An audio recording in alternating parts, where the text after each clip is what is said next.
तो दोस्तों plus point के यूट्यूब के वीडियोस में आपका स्वागत है। दोस्तों मेरा नाम है निकेत शाह। दोस्तों आज के इस लेक्चर में हम लोग सीखने वाले हैं कि अगर 3 फेज इंडक्शन मोटर रहेगा और उसमें से मान लो कि एक फेज टूट गया या निकल गया या उसका वायर निकल गया तो उसका असर हमारी मोटर पे क्या होगा, यही चीज़ आज हमें सीखनी है। समझ में आया क्वेश्चन क्या है कि अगर 3 फेज इंडक्शन मोटर चल रही है और उसमें से एक फेज में कुछ कारणवश निकल गया है वायर, तो उससे हमारी मोटर पे क्या असर होगा। ठीक है, तो चलिए शुरुआत करते हैं कि सबसे पहले 3 फेज इंडक्शन मोटर में रहता क्या है। तो 3 फेज इंडक्शन मोटर की बात करें तो उसके अंदर ये सब जो पार्ट्स आपको दिखाई दे रहे हैं, इस पार्ट्स को मैं एक्सप्लेन कर दूं तो ये इसको एंड बेल बोलते हैं। ये हमारा एंड बेल है, ये दोनों। ओके, इसके बाद यहाँ पे आप देख सकते हैं कि बेरिंग है। उसके बाद में ये हमारा रोटर है और ये रोटर के फैन है, उसको ठंडा रखने है, कूलिंग करने के लिए। इसको हम बोलते हैं स्टेटर। दिख रहा है, ये स्टेटर है। यहाँ पे आप देखते हैं कि वायरिंग का बॉक्स है, ये वायर बॉक्स है और ये पीछे की साइड में एक पंखा लगा हुआ है, इसको वेंटिलेट करने के लिए, इसको ठंडा रखने के लिए मोटर को। सिंपल इतनी चीजें हमारी 3 फेज इंडक्शन मोटर में रहती है। अभी यहाँ पे जो इंपॉर्टेंट बात है स्टेटर की, तो स्टेटर के अंदर आप देखेंगे तो ये वाइंडिंग किया हुआ रहता है, करेक्ट। और ये वाइंडिंग 3 फेज वायरिंग रहता है। हमारे घर पे जो लाइन आता है इलेक्ट्रिसिटी का वो जनरली सिंगल फेज रहता है, लेकिन जो मोटर यानी कि बड़ी बड़ी कंपनीज में जो मोटर चलाते हैं वो उसको 3 फेज का सप्लाई लगता है। ओके, तो 3 फेज सप्लाई जो रहता है वो उस वाइंडिंग में दिया जाता है।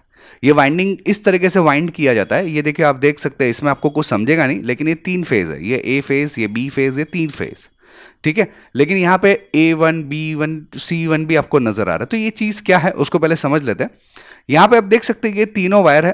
तो ये वायर का स्टार्टिंग पॉइंट है और ये वायर का एंडिंग पॉइंट है। मतलब यहाँ से वाइंडिंग करना स्टार्ट होता है और वही वायर कुछ स्लॉट्स में जाके एंड हो जाता है। तो ये हो गया पूरा एक फेज। वैसे ही दूसरा फेज, मतलब ये फर्स्ट फेज है, ये सेकंड फेज है और ये थर्ड फेज है। इस तरह से तीनों वाइंडिंग किया जाता है पूरे इस स्टेटर बॉक्स के अंदर। आप देख सकते हैं स्लॉट है, उसके अंदर ये वाइंडिंग किया हुआ आपको नजर आ रहा है। ओके, ये 3 फेज का वाइंडिंग है। वाइंडिंग में ज्यादा डिटेल में नहीं जाएंगे, लेकिन तो आपको खाली एक कॉन्सेप्ट समझाना है कि बेसिकली होता क्या है, करेक्ट। इस वाइंडिंग के अंदर जब इस सप्लाई दी जाती है तो इस सप्लाई आपको 120 जो एंगल है उसका फेज शिफ्ट पे इसके अंदर जाता है, जिसके जरिए यहाँ पे मैग्नेटिक फील्ड जनरेट होता है और वो रोटेटिंग मैग्नेटिक फील्ड जनरेट होता है। और जिसी की बदौलत अंदर का जो रोटर है वो रोटेट करने का काम चालू करता है। यानी कि हमारा जो अंदर का जो घूमने वाला जो पार्ट रहता है, जिसको हम लोग रोटर बोलते हैं, जो मोटर घूमता है, वो उसके अंदर मैग्नेटिक फील्ड जनरेट होता है। इसी का कारण है कि मोटर घूमता है। समझ में आया 3 फेज कैसे काम करता है। इसके अंदर 3 फेज का सप्लाई दिया हुआ है। जैसे ही 3 फेज जाएगा आपको ये एरो मार्क नजर आ रहा है, वहां पे एरो मार्क के अंदर आपका जो है मैग्नेटिक फील्ड जनरेट होगा और उसी के आधार पे आपका ये जो रोटर है वो रोटेट करने का काम चालू रखेगा। ये है इंडक्शन मोटर। लेकिन हमारा सवाल क्या है? हमारा सवाल है कि भाई 3 फेज जब भी आप देते हो मोटर को, उसमें से एक फेज किसी कारणवश नहीं जा रहा है सप्लाई, उसका इफेक्ट हमारे मोटर पे क्या होगा। जैसे कि आपको यहाँ पे नजर आ रहा है 3 फेज जा रहा है 120 एंगल पे, और यहाँ पे अचानक से ये जो ऑरेंज वाला है यानी कि रेड वाला फेज है, यहाँ से आगे नहीं बढ़ पा रहा है, बाकी 2 फेज जा रहा है, तो उसका इफेक्ट हमारे मोटर पे क्या होगा, यही हमें समझना है। इसके अलावा ये भी हमें समझना पड़ेगा कि भाई ये फेज उड़ने का कारण क्या क्या है। ये जो एक फेज नहीं जा रहा है उसका कारण क्या है, ये भी हमें समझना पड़ेगा। यानी कि अभी हम लोग को 2 चीजें सीखनी है। एक तो ये जो सिंगल फेज उड़ गया, ये नहीं जा रहा, उसका कारण क्या है, और ये अगर नहीं जाएगा तो मोटर पे क्या इफेक्ट होगा। ये 2 चीजें हम लोग सीखेंगे। लेकिन उससे पहले जानकारी के लिए बता दूं, हम लोग ने ऑनलाइन में भी कई सारे कोर्सेज को चालू कर दिया है, जिसमें इलेक्ट्रॉनिक्स, इलेक्ट्रिकल में भी वायरमैन है, मोटर रिवाइंडिंग है, होम अप्लायंसेस रिपेयरिंग है, सोलार है, कंप्यूटर बेसिक है, एनिमेशन है, आर्डिनो, रोबोटिक्स, मोबाइल रिपेयरिंग, जैसे कई सारे अनगिनत कोर्सेज चालू कर दिए। ये सब कोर्सेज करने के लिए केवल मोबाइल में एक ऐप डाउनलोड करना है। ऐप का नाम है प्लस पॉइंट ट्रेनिंग, आगे न्यू लिखा हुआ रहेगा। ये आप ऐप डाउनलोड कर लीजिए, आपके मोबाइल में गूगल प्ले स्टोर से आपको मिल जाएगा। अगर आपको उसके बारे में कोई भी जानकारी चाहिए तो मेरा व्हाट्सअप नंबर है, इस पर केवल मुझे हाय का मैसेज डाल दीजिए, तो मैं आपको पूरी जानकारी ऐप कैसे इस्तेमाल किया जाता है उसकी भिजवा दूंगा। ठीक है, समझ में आया ऐप के बारे में जानकारी। तो चलिए अभी हम लोग समझते हैं कि ये जो मैंने जैसे बताया कि ये 3 फेज जो जाता है इंडक्शन मोटर के अंदर, उसमें से एक फेज नहीं जाने का, तो नहीं जाने का रीजन क्या है और उसका इफेक्ट हमारे मोटर पे क्या होता है। तो सबसे पहले हम लोग जान लेते हैं कि भाई ये फेज फेल होने का, यानी कि एक फेज जो नहीं जा रहा है, उसका रीजन क्या क्या रहता है। तो उसके इतने सारे रीजन है। एक कहता है loss of one phase from the supply, अगर सप्लाई से ही एक फेज नहीं आया तो एक प्रॉब्लम होता है, मतलब समझो गवर्नमेंट की तरफ से जो 3 फेज सप्लाई आता है उसमें से एक फेज में से सप्लाई नहीं आया, वो एक प्रॉब्लम हो सकता है। दूसरा, one of the cable that supplies the motor is damage, यानी ये जो मोटर में से एक वायर जा रहा है शायद वही वायर में कुछ दिक्कत हो गई, ये वायर निकल गया, उसके कारण एक फेज मोटर तक नहीं पहुंच पाएगा। Broken connection terminal due to vibration, और अगेन यानी कि अगर ये मोटर जब भी चल रहा है तो यहाँ पे वाइब्रेशन होते रहता है और उसी का कारण होता है कि कभी कभी वायर जो रहता है वो यहाँ से लूज कांटेक्ट हो जाता है, ये भी एक कारण हो सकता है। दूसरा हो सकता है कि connection terminal that is not properly tight, यानी कि ये जो कनेक्शन किया हुआ है वो टर्मिनल प्रॉपरली टाइट नहीं किया है, वो भी प्रॉब्लम हो सकता है। इसके अलावा one of the fuse of the 3 phase circuit open, यहाँ पे आप देख सकते हैं फ्यूज है, उसमें शायद हो सकता है कि एक फ्यूज जो है वो उड़ गया है या ओपन हो गया है जिसके कारण वो फेज नहीं जा रहा है, ये भी एक रीजन हो सकता है। The starter contactor is damage, rust और लीवर ओपन, यानी कि यहाँ पे जो स्टार्टर का जो कॉन्टैक्टर रहता है शायद हो सकता है कि उसी के अंदर प्रॉब्लम है, उसी के अंदर दिक्कत है जिसकी वजह से एक फेज का सप्लाई नहीं जा रहा है, ये भी एक प्रॉब्लम हो सकता है। स्टार्टर कॉन्टैक्टर कैसे काम करता है उसका अलग से मैंने वीडियो बनाया हुआ, वो वीडियो अगर आपको देखना है तो यहाँ पे आई का आइकॉन आप क्लिक कीजिए तो वीडियो आपको नजर आ जाएगा। डैमेज रिले कॉन्टैक्ट, यहाँ पे जो रिले रहता है स्टार्टर के आगे एक रिले रहता है, शायद हो सकता है कि उसके अंदर कोई दिक्कत है, या प्रोटेक्शन पुअरली कॉन्फ़िगर, यानी कि यहाँ पे जो प्रोटेक्शन सर्किट रहता है वो कॉन्फ़िगर प्रॉपर्ली नहीं किया हो रहेगा। ये सब जो कारण है वो कारण है हमारे सिंगल फेज फेल होने के, यानी मोटर में एक फेज नहीं पहुंचता है उसके रीजन।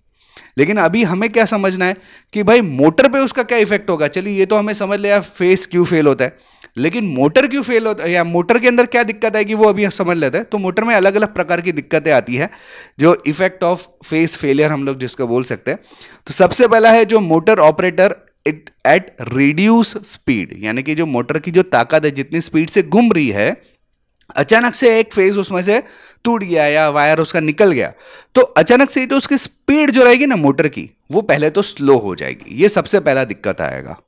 इसके अलावा दूसरा दिक्कत आएगा losses of relative power of the motor, यानी कि मोटर के अंदर जो अचानक से पावर फ्लो हो रहा है 3 फेज में उससे एक फेज निकल गया तो उसको जो पावर मिलने की जो ताकत मिलने वाली रहेगी वो कम मिलेगी, और ताकत कम मिलेगी तो उसकी वजह से क्या होगा, वो ज्यादा करंट खाने की करेगा कोशिश दूसरे 2 फेज में से, यानी कि मान लो ये रेड कलर का वायर है वो टूट गया तो ये ब्लू और जो ग्रीन आपको 2 फेज अभी नजर आ रहा है उसमें से ज्यादा ताकत ज्यादा पावर खींचने की ज्यादा करंट खींचने की कोशिश करेगा।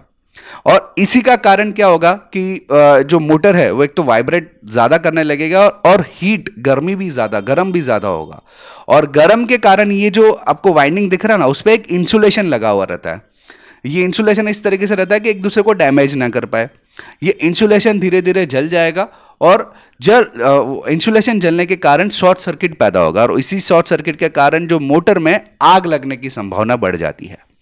तो ये भी एक मेजर कारण हो सकता है, अगर फेज फेल हो गया तो ये मोटर का जलने का एक मेजर कारण हो सकता है। तीसरी और एक आगे क्या हो सकता है कि अगर इट कैन कॉज ओवरलोड, यानी कि बार बार मोटर ओवरलोड पे जा रही है, पहले आसानी से छोटा सा काम वो आसानी से कर लेता है, आज वही काम करने के लिए वो ओवरलोड हो रहा है बार बार। इसमें अगर आपका मोटर बंद है तो समझो चालू ही नहीं होगा, 3 फेज नहीं रहेंगे, तो अगर गलती से चालू हो भी गया तो वो जल्दी से जल जाएगा, उसमें से धुआं निकलने लगेगा। धुआं क्यों निकलेगा, मैंने आपको बताया कि 2 फेज में से ज़्यादा करंट खाएगा, 2 फेज में से ज़्यादा करंट खाया तो हीट पैदा होगा, हीट के कारण अंदर शॉर्ट सर्किट जनरेट होगा और उसी का कारण है कि मोटर जो है आपका जल जाएगा, ये एक कारण हो सकता है। यानी कुल मिलाकर अगर मैं बताऊं कि मोटर जो 3 फेज इंडक्शन मोटर रहती है उसमें जाकर 3 फेज आ रहा है तो सही तरीके से चल रहा है, अगर उसमें से एक फेज में कोई भी दिक्कत आ गई उसको हम लोग बोलेंगे फेज फेलियर। आप देख सकते हैं यहाँ पे उसको हम बोलते हैं फेज फेलियर या सिंगल फेजिंग भी आप जिसको बोल सकते हैं, ये एक नॉर्मल टेक्निकल भाषा में बोला जाता है। If 3-phase motor is operated and lose one of the phase, the motor will continue to operate at a reduced speed। जैसे मैंने बताया कि उसकी स्पीड जो है वो कम हो जाएगी लेकिन वो वाइब्रेट ज़्यादा करेगा और इसी का कारण है कि करंट ज़्यादा खींचेगा, करंट ज़्यादा क्योंकि बाकी के जो फेजेस बचा है उसको पावर का जो कंजम्पशन कंप्लीट करना है तो करंट ज़्यादा खींचेगा, करंट की वजह से इंटरनल हीट जनरेट होगा और इसी का कारण है कि आपका जो मोटर है उसकी वाइंडिंग जल जाएगी क्योंकि टेम्परेचर बहुत ज़्यादा चला जाएगा इस करंट।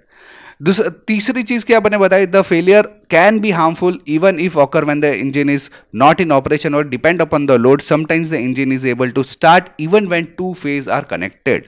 इसका मतलब क्या होता है कि मान लो कि 2-3 फेज है, करेक्ट, उसमें से 2 फेज सही है, एक में आपने मतलब निकल गया या वायर टूट गया, आपको मालूम नहीं है, और आपने उसको चालू किया, तो पहले तो चालू ही नहीं होगा। बाई चांस चालू हो भी गया तो वो प्रॉपर स्पीड से नहीं घूमेगा और हमिंग करने लगेगा और जल्द ही जो जल जाएगा। याद रखें कि मोटर में तीनों फेज में proper current, proper balance current आना भी जरूरी है और साथ ही साथ तीनों फेज आना भी जरूरी है। ओके, अगर बैलेंस करंट नहीं आएगा तो क्या प्रॉब्लम हो सकता है वो हम लोग आगे के वीडियोस में देखेंगे। अगर आप चाहोगे तो इस वीडियो को 50,000 लाइक मिलेंगे तो मैं ज़रूर वो सेकंड पार्ट इसका बनाने की कोशिश करूंगा। लेकिन आपको ये समझ में आया किस तरह से प्रॉब्लम आता है अगर एक फेज फेल हो गया तो आई होप कि दोस्तों ये वीडियो आपको समझ में आ रहेगा। दोस्तों अगर आपको ऑनलाइन कोर्सेज करना है तो ये मेरा व्हाट्सअप नंबर है, जिसपे केवल मुझे हाय का मैसेज डाल दीजिए तो मैं आपको पूरी जानकारी व्हाट्सएप के माध्यम से भिजवा दूंगा। तो दोस्तों ये वीडियो अगर पसंद आए तो लाइक और शेयर करना ना भूलिए। वीडियो को कमेंट में जरूर लिखिए कि वीडियो आपको कैसा लगा। अगर आप नए हैं चैनल के ऊपर तो सब्सक्राइब का बटन दबा के बेल का आइकन दबा दीजिए ताकि मेरे जो भी नए वीडियोस आएगा उसका नोटिफिकेशन आपको जल्द से जल्द मिल जाए। चलिए इस वीडियो में इतना ही। Thanks for listening.